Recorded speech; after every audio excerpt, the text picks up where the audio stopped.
নুরুল হক নূর ১৯৯১ সালের অক্টোবর মাসে বরিশালের পটুয়াখালী জেলার গলাচিপা ইউনিয়নে জন্মগ্রহণ করেন।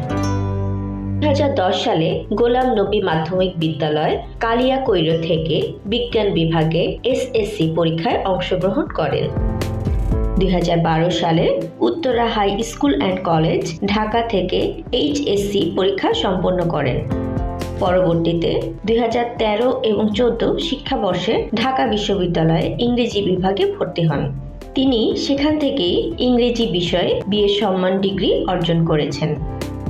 তিনি বাংলাদেশের একজন রাজনীতিবিদ। বর্তমানে তিনি গণ অধিকার পরিষদ GOP এর সভাপতি এবং ছাত্র ও যুব প্রবাসী অধিকার পরিষদের সমন্বয়ক। তিনি রাজনৈতিক দল গণ অধিকার পরিষদের অন্যতম প্রতিষ্ঠাতা।